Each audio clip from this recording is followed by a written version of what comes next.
Nous poursuivons l'étude de la loi GE-Ph dans le cadre des maxima par bloc. Le point essentiel de cette slide est le passage d'un résultat asymptotique à un modèle statistique utilisable sur des données réelles. Théoriquement, lorsque la taille d'un bloc devient grande, le maximum après une transformation de position et d'échelle appropriée converge vers une loi GEV. Pour une taille de bloc fixée, les constantes de normalisation deviennent simplement des paramètres inconnus que l'on absorbe dans les paramètres de position et d'échelle de la GEV.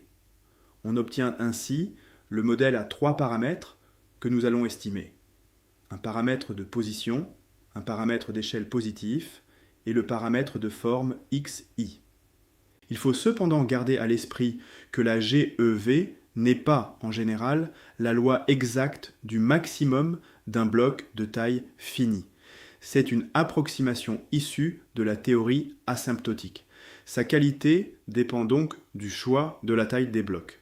Des blocs plus longs rapprochent théoriquement le maximum du régime asymptotique, mais ils produisent moins de maxima et donc moins d'informations pour l'estimation. Des blocs plus courts donnent davantage d'observations, mais augmentent le risque que l'approximation GEV soit insuffisante. On retrouve donc un compromis entre biais d'approximation et variance statistique. La slide rappelle aussi le rôle de l'inverse de la fonction de hasard étudiée précédemment. Lorsque sa dérivée est déjà proche d'une constante dans la région explorée par les maxima, l'approximation GEV est plus crédible à distance finie. Au contraire, une convergence lente vers cette constante peut nécessiter des blocs très grands. En pratique, l'ajustement GEV doit donc toujours être accompagné de diagnostics permettant de vérifier si la taille de bloc retenue produit un modèle suffisamment compatible avec les données. Une fois le modèle GEV retenu pour les maxima par bloc, il faut estimer ces 3 paramètres. La méthode la plus naturelle est le maximum de vraisemblance. On dispose d'un échantillon de maxima supposés indépendants et identiquement distribués selon une GEV. La vraisemblance mesure, pour chaque jeu de paramètres, à quel point les observations sont plausibles sous le modèle. L'estimateur du maximum de vraisemblance est le jeu de paramètres qui maximise cette quantité. Contrairement à des modèles très simples, il n'existe ici aucune formule générale donnant directement les 3 estimateurs. Il faut donc effectuer une optimisation numérique. Le polycopier souligne que cette optimisation peut être délicate, notamment lorsque l'échantillon est petit ou lorsque le paramètre de forme est proche de 0. Il est alors important de choisir de bonnes valeurs initiales. Une difficulté spécifique à la GEV vient du fait que son support dépend des paramètres. Pour chaque candidat proposé par l'algorithme, toutes les observations doivent rester dans le domaine où la densité est définie. Lorsque XI est négatif, le modèle possède notamment une borne supérieure finie. Une combinaison de paramètres qui placerait une observation au-delà de cette borne doit être rejetée. Pour garantir que le paramètre d'échelle reste positif, le polycopier propose aussi de travailler numériquement avec son logarithme, puis de revenir ensuite à l'échelle initiale. Sous des conditions régulières, le maximum de vraisemblance possède les propriétés habituelles, cohérence et normalité asymptotique. Mais ces propriétés ne sont pas automatiques pour toute valeur de xi, précisément parce que le support dépend du paramètre. C'est cette question de régularité que nous allons examiner sur la slide suivante. Cette slide présente les résultats classiques de Smith sur la régularité de l'estimation par maximum de vraisemblance dans le modèle GEV. Le point important est que le comportement asymptotique de l'estimateur dépend directement de la valeur du paramètre de forme XI. Lorsque XI est supérieur à moins 1,5, on est dans le régime régulier. Les outils asymptotiques habituels du maximum de vraisemblance s'appliquent, l'estimateur est cohérent, sa distribution devient approximativement normale lorsque le nombre de maxima augmente, et la matrice d'information permet de quantifier son incertitude. Lorsque xi devient inférieur à moins 1,5, la situation change. La distribution possède alors un support borné avec une queue très fine, et la borne supérieure dépend fortement des paramètres. Entre -1 et -1,5, l'estimateur est qualifié de super efficace. Son comportement n'est plus celui du régime normal classique et la concentration autour de la vraie valeur peut être plus rapide que dans le schéma standard. Pour des valeurs encore plus négatives, inférieures à -1, l'information sur le point extrémal supérieur devient tellement liée à la plus grande observation que l'estimation de cette borne est donnée par le maximum observé.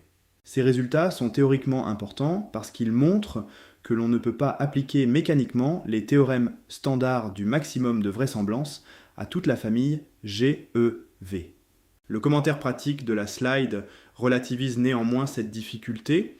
Les valeurs de xi inférieures à -1,5 correspondent à des distributions extrêmement bornées avec des queues très courtes. Elles sont relativement peu fréquentes dans de nombreuses applications actuarielles, financières ou environnementales. Dans la majorité des situations usuelles, on se trouve donc dans le régime régulier. Dans le régime régulier, c'est-à-dire lorsque xi est supérieur à -1,5, on peut utiliser l'approximation normale de l'estimateur GEV. L'idée est classique en statistique paramétrique. Lorsque le nombre de maxima disponibles devient suffisamment grand, le vecteur constitué des trois estimateurs, position, échelle et forme, se comporte approximativement comme un vecteur gaussien centré autour des vraies valeurs des paramètres. La dispersion de cette loi approchée est gouvernée par l'inverse de la matrice d'information de Fisher. Cette matrice résume la quantité d'informations que l'échantillon apporte sur chacun des paramètres et sur leurs interactions. Ces termes diagonaux permettent d'obtenir les variances et donc les erreurs standards des estimateurs. Les termes hors diagonale renseignent sur leur dépendance statistique. En théorie, l'information de Fisher peut être calculée analytiquement dans certains cas. En pratique, on utilise souvent la courbure de la log vraisemblance au voisinage de son maximum, calculée numériquement, par exemple, à partir de différences finies. Cette approximation permet ensuite de construire des intervalles de confiance de type WALD pour chacun des trois paramètres. Elle permet aussi de traiter des quantités dérivées des paramètres. C'est particulièrement important en valeur extrême car l'objet d'intérêt n'est souvent pas directement mu, sigma ou xi, mais un quantile très élevé, un niveau de retour ou une borne extrême. La méthode delta permettra de propager l'incertitude des trois paramètres vers ces quantités transformées.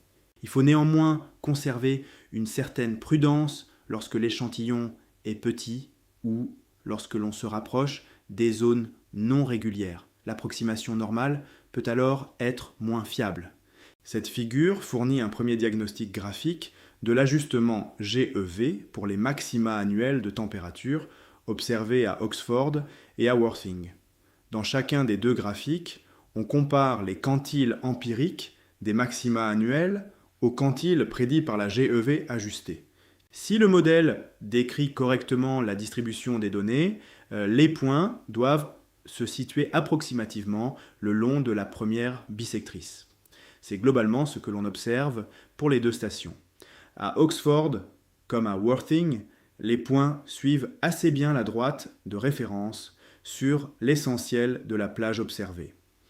Les écarts visibles dans les extrémités restent compatibles avec les bandes d'incertitude représentées autour de l'ajustement. Cette figure ne prouve évidemment pas que la loi GEV est exacte. Elle montre plutôt qu'il n'existe pas ici de déformation systématique évidente qui conduirait à rejeter le modèle. Comme toujours avec un QQ-plot d'extrême, les derniers points sont les plus variables, parce qu'ils correspondent aux observations les plus rares. Il est donc préférable de rechercher une tendance générale plutôt que de surinterpréter une observation isolée. Le diagnostic graphique soutient ainsi l'utilisation de la GEV pour les maxima annuels de température des deux stations. Nous pouvons maintenant examiner les valeurs estimées des paramètres et, en particulier, ce qu'elles indiquent sur la forme de la queue. Cette slide donne les estimations GEV obtenues pour Oxford et Worthing, ainsi que leurs erreurs standards et les corrélations entre estimateurs. Pour Oxford, le paramètre de position est estimé à environ 83,8 avec une erreur standard de 0,52. Le paramètre d'échelle est estimé à 4,3 avec une erreur standard de 0,36. Le paramètre de forme est négatif, autour de moins 0,29 avec une erreur standard de 0,07. Pour Worthing, le niveau de position est plus faible, autour de 78,5 et l'échelle est également plus petite, autour de 3,1. Le paramètre de forme est estimé à moins 0,11, là encore avec une erreur standard proche de 0,07. L'interprétation la plus importante concerne XI. À Oxford, l'intervalle de confiance à 95% va approximativement de moins 0,42 à moins 0,15. Il est donc entièrement négatif. Les données soutiennent ici un modèle de type Weibull extrême, c'est-à-dire une distribution des maxima possédant une borne supérieure finie.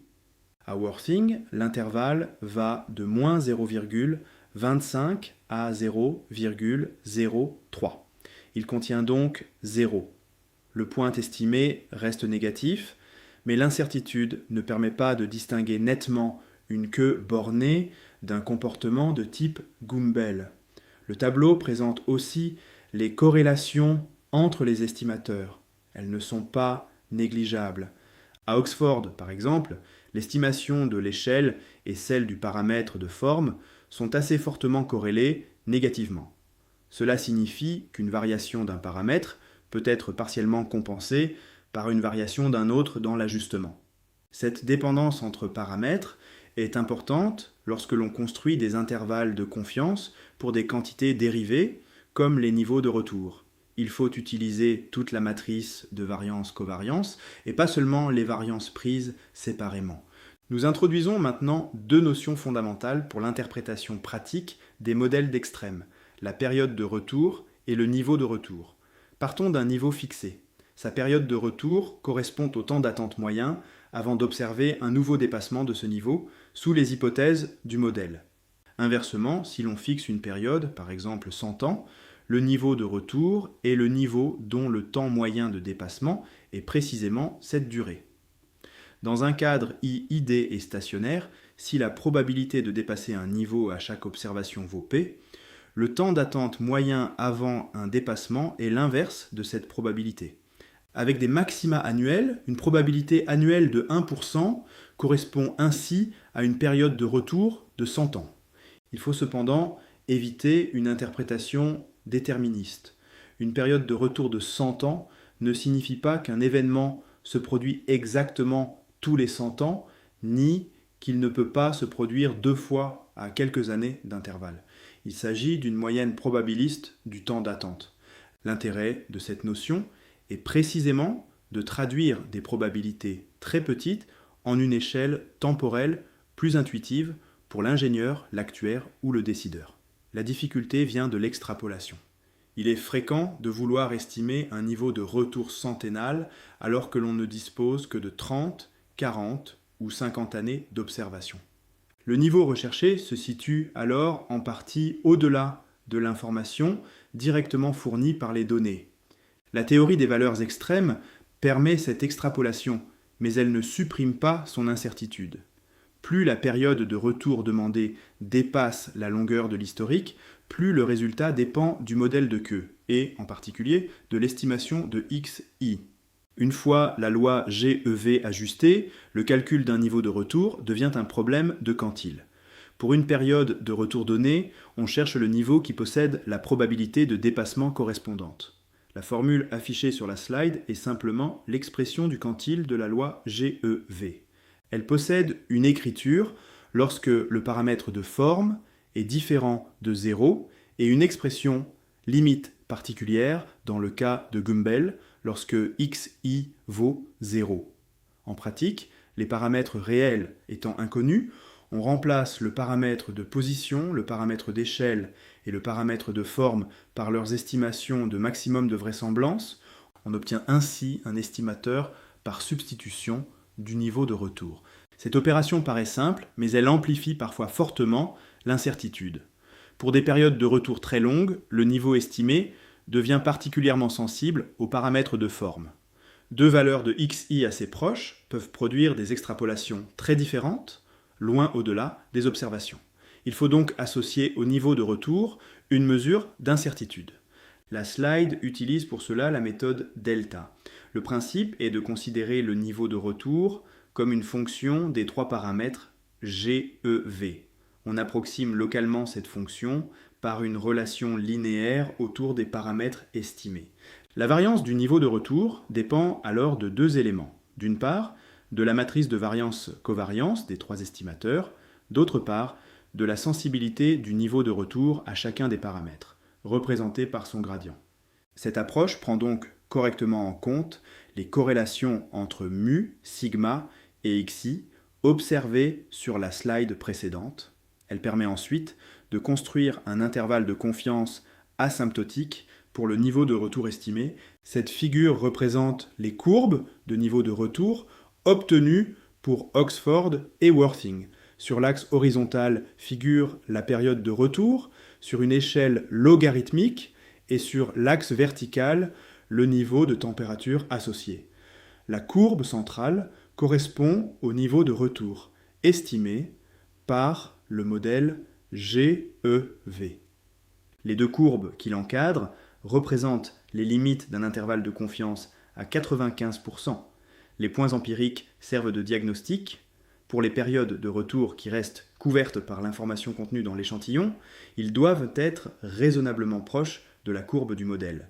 C'est globalement le cas ici, ce qui est cohérent avec les QQ-plots présentés précédemment. La figure permet aussi de visualiser très clairement la différence entre interpolation et extrapolation. Avec environ 80 maxima annuels, la plus grande observation fournit une information empirique correspondant grossièrement à une période de retour de l'ordre de 80 ans. Au-delà, la courbe repose de plus en plus sur la structure imposée par la GEV. Les bandes de confiance s'élargissent alors rapidement. Ce phénomène est essentiel. Le modèle fournit bien une estimation pour des périodes de plusieurs centaines d'années. Mais l'incertitude augmente fortement à mesure que l'on s'éloigne de la plage directement informée par les données. La forme des courbes reflète aussi les valeurs négatives de xi estimées pour les deux stations. Une queue bornée conduit à une croissance qui tend progressivement à se ralentir lorsque la période de retour devient très grande. Une courbe de niveau de retour est donc à la fois un outil d'extrapolation et un outil de diagnostic. Elle doit toujours être lue avec ses bandes d'incertitude et avec la position des observations empiriques. Cette dernière slide compare deux grandes approches d'estimation des paramètres de la GEV, le maximum de vraisemblance et les moments pondérés. Le principal avantage du maximum de vraisemblance, souligné par Smith, est sa grande souplesse. La même logique d'estimation peut être étendue à des modèles beaucoup plus complexes. Par exemple, le paramètre de position ou l'échelle peuvent dépendre du temps, de covariables climatiques ou de caractéristiques du portefeuille. On peut ainsi construire des modèles GEV non stationnaires sans changer profondément la méthodologie. La contrepartie est une estimation numérique parfois délicate, ainsi qu'une sensibilité aux questions de support et de régularité que nous venons d'étudier. Les moments pondérés fournissent une alternative. Leur principe est d'égaliser certaines caractéristiques théoriques de la distribution GEV avec leur analogue empirique calculé à partir des observations ordonnées. Le polycopier les réécrit notamment sous forme de L-moments, qui permettent d'estimer le niveau, la dispersion et l'asymétrie de la distribution. Cette méthode est simple à appliquer et fournit souvent des estimateurs stables. Elle est d'ailleurs fréquemment utilisée pour fournir des valeurs initiales à l'algorithme de maximum de vraisemblance. La citation d'Ambrechts, Kluppelberg et Mikoch rappelle néanmoins ses limites. Ces propriétés théoriques ont historiquement été moins directement établie que celle du maximum de vraisemblance. Et la méthode s'étend moins naturellement à des modèles complexes, notamment aux modèles de régression pour valeurs extrêmes. Il ne faut donc pas nécessairement opposer les deux approches. Les moments pondérés peuvent être très utiles pour une première estimation robuste et simple, tandis que le maximum de vraisemblance offre un cadre plus général pour l'inférence, les intervalles de confiance et les extensions avec covariables.